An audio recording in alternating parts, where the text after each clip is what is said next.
In a quiet village, surrounded by green fields, lived a poor boy named Raghav. His home was a simple mud house, and his clothes were always patched. But what hurt him most was the poverty, was the feeling that he was less than everyone else. Raghav was the boy who sat on the last bench, too afraid to answer questions, even when he knew the answer. The villagers would often say, "Look at Mohan, so confident and smart. Raghav, he's too quiet, he won't achieve much." These words were like thorns digging into his heart. Every time he tried to speak, his voice trembled. Every time he wanted to try something new, fear held him back. One evening, as Raghav sat alone by the river, his father, a frail laborer, sat beside him. "Why so silent today?" he asked. Raghav whispered, "Baba, everyone says I will never become anything, and maybe they're right." His father placed a firm, calloused hand on his shoulder. "Raghav, do you know why your hands tremble when you want to speak? It's because you believe others' voices more than your own." Tears filled Raghav's eyes. "But how do I change that?" His father smiled. "Confidence isn't something someone gives you. It's something you build, little by little." He took out a small wooden whistle.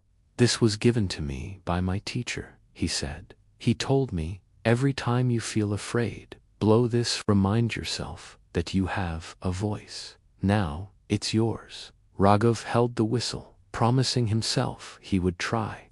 The next day, his teacher, Mrs. Menon, announced a storytelling competition.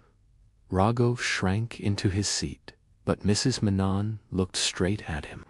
"Raghav," she said gently, "why don't you participate?" His heart pounded. "Ma'am, I can't speak in front of everyone." She smiled warmly. "Then start small. Speak in front of me today. Tomorrow, speak in front of 2 classmates. The day after, 4. Confidence grows the same way crops do, slowly, with patience." Something inside him whispered, "Try, asterisk." After school, he stayed behind. Mrs. Menon handed him a short story. "Read it to me," she said. His hands shook, his voice wavered, and he stumbled over words. When he finished, he looked down, ashamed. "See, I can't." But Mrs. Menon shook her head. "You did it. Not perfectly, but bravely. And bravery is the seed of confidence." That night, Raghav practiced reading aloud in his tiny room. He blew his father's whistle every time fear crept in. As the competition approached, his voice grew steadier.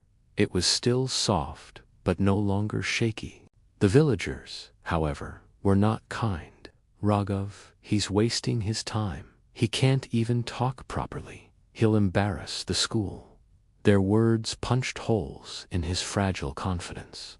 For a moment, he wanted to give up. But then he remembered what his father had said. "People laugh until you surprise them." He practiced harder.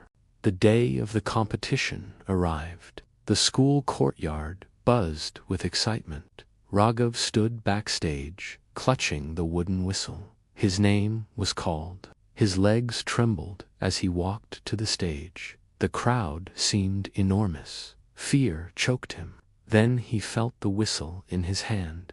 He closed his eyes, took a deep breath, and remembered his father's words. "You have a voice." When he began, his voice was shaky. But as he continued, something changed. He remembered all those evenings of practice, all those whispers of doubt he had fought. His voice grew stronger. His story flowed like the river near his home. The audience grew silent, not out of judgment, but out of awe. When he finished, there was a moment of stillness. Then the crowd erupted into applause. Raghav's eyes widened. He had done it. He didn't win first place, but he won something far more important. self-confidence. Mrs. Manon hugged him proudly. Do you see what happens when you believe in yourself? The villagers, who once doubted him, now congratulated him. His father wiped a tear from his eye. From that day on, Raghav participated in debates, school plays, and village meetings. He wasn't the loudest, but he was brave. The lesson is simple.